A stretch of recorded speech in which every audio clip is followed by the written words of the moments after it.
yeah. The like the one that they have the hidden cameras and that they Oh scare you. yeah. I remember that too. So So those that cost 10 million to make. no. The first one was like Yeah, $16,000, right. and it made 250 million. Right. Wow. And that's when you hit the jackpot. Paranormal Activity. Paranormal. Right. Yeah, yeah. That's just madness. Right. But it's good. I like that. I like that now. Well, but so this is interesting because You want to shoot this? there's you never know. I mean, it's funny because when you see a script and then you go into production and then you see the first cut, you almost can see if it's people are gonna see it or not. So once it goes out to the movies, for example, like no one could have guessed Paranormal was gonna be that successful, right? So I don't know what's the formula here in the U.S. of saying, okay, what's the bottom line? Like, what's the least amount of money that you can make a film to recover the money at the movie theater? So a movie ticket, like if you go thinking like a producer, which I'm not, but it's like, okay, a movie ticket is $15. From those $15, $7 automatically go to AMC or whoever. No, then from those, the $7 you have left, $2 go to the distribution and advertising. So then you have $5 left. From those $5, two more dollars go to the tax or whatever, and then the producer and the company that did the film keeps those $2. So from every ticket sold, you get $2. But let's say I might be wrong. Probably I'm wrong. I'm always wrong.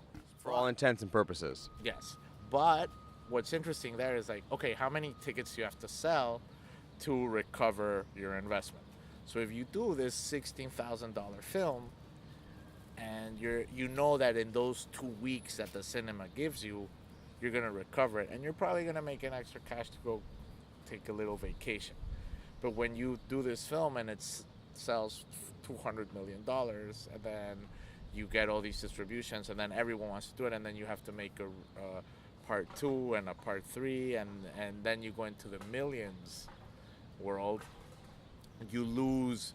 You're in that low. You're still in that low class because that's the salary of an actor, no, that you want to bring in, and then so then you're still in this low class key versus the Marvel films. Oh. And then there's no system of saying, oh, if I do the $40 million film, I know that I'm always going to get a crowd of, I don't know, get $100 million at the movies and then then make money when they go out to Netflix or they, sell them on demand because you don't have Blockbuster anymore. Should a young filmmaker go to film school, in your opinion? Yes, fuck it. Everyone says no, grab the money, go do a film. But there's something very important in doing a film, that you go through this psychological roller coaster. And when they say that you're not in this for the money and that it's art and it's this process of making it big, when you don't have the discipline of going back to the books or understanding the philosophy behind all the history that's been made, you sort of lose, that backbone and structure of why you're in it in the first place. So that romantic part, yes, not everyone has the money. Yes, it's not very practical. Yes, whatever. But I think it's necessary for all the people that have done something in film, have always been involved in one way or another in school. Even to say that your teacher is an asshole, or even to know that the DP that taught you doesn't know how to light, or even if they didn't teach you the tricks of a gaffer, and even if they did it, like whatever you want to excuse you want to give, or I think that it's important that you go through that. Even if you're gonna drop out, it's totally fine, but at least you should go to your first day of school, to film school, because I think that in the filmmaking process, from a student to a pro, you have to know what you don't want. And then in that search, you will find it. If it's through the filming process, if it's through the editing process, if it's when you have to rewrite and reshoot, that's the drug. Like that's the adrenaline of this world, and that's what makes it so beautiful and unpredictable. And that's why when people say no, don't go to film school, I'm like, just at least go for one day, and then tell everyone to fuck off.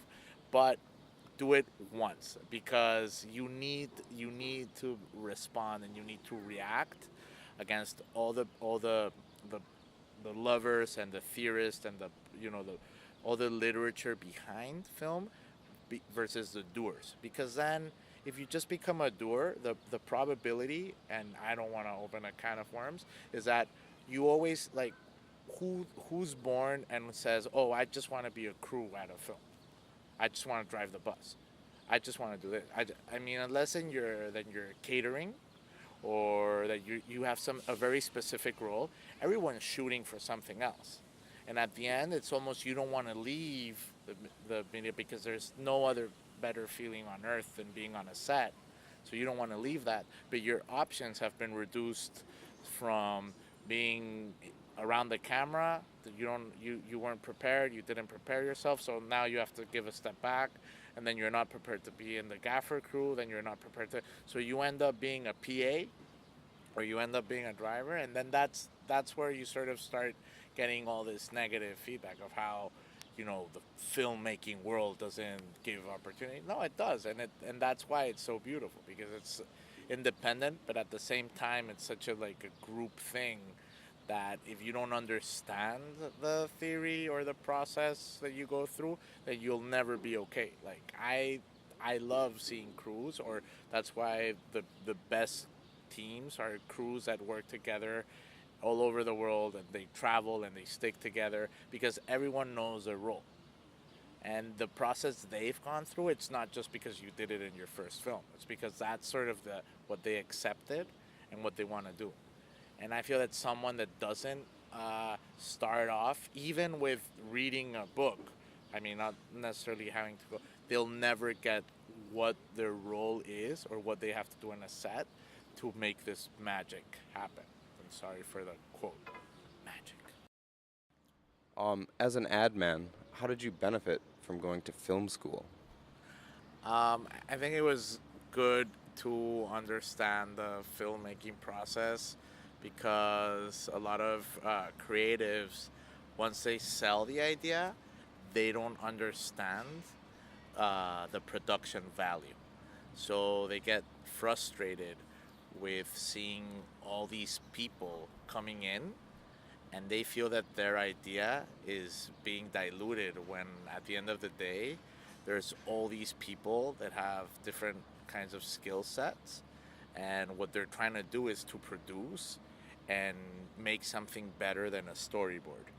And I think that that's the best thing I learned from film school, is that you become very tolerant and appreciate everyone's role, from the producer to the online producer to the editors to the filmmakers to the ADs, gaffers, crew, because everyone's there for the love of a storyboard. And if you're the ad man and you created that board and that story, it's not that all these people are just living off your stuff, and you make less money than these people or whatever. It's more of just how this group contribution is going to make one thing that's even better than you thought in your brain. So I don't know, maybe too poetic. No. So the status of film right now, micro budget versus mega budget. What's working right now in your opinion? I think both. I think that it really comes down to the directors or the producers' perspective, because I have this friend that recently won Cannes for best script, and he says that you don't become a director until you do your 5th film. And he's done 3 films, and I'm like, so you're not a director? And he's like, maybe not yet. And he has the way he envisions his films, he's a very classic storyteller. He doesn't like to move the camera. He focuses. He's very visceral. So he always knows that he prefers to work with micro budgets because he's more creative. And when he's offered big budgets to do something else, he doesn't accept because he feels he's gonna go out of what his specialty is. So when people say that you're more creative with micro budgets, maybe I don't. I just feel that maybe that's just a cure for their inability to get more money. But I I feel that there is room for this, and not only in film, like also in advertising, that's been growing constantly with all the digital media. It's what I feel, and sorry, maybe I'm not answering the question completely, is that if it's micro or macro, and I even think Scorsese said this, is like what you need to do is respect the filmmaking process, because it's not just about grabbing a little camera and shooting and then going into your iMovie and editing and you have a movie. No, to create a story and all these peaks and valleys and the turning points and create a climax and just telling a story, it really really depends how you want to go get the money. Like if it's through a reality show, if it's through the government funds, if it's from your rich friends. I think that every story finds its place in the way you want to tell it. No? Who, in your opinion, is making the most provocative films these days? I mean, I mean, not you, obviously, but no, obviously not. I don't know if provocative, but there's something with French cinema that I am totally like. They're just so elegant and they're just so sophisticated in the way they tell a story. have you seen Gaspar Noé's Enter the Void? Yes. So Did it blow your mind? yes. I mean the title sequence, just the opening is amazing. And yeah. It blew my mind. Yes.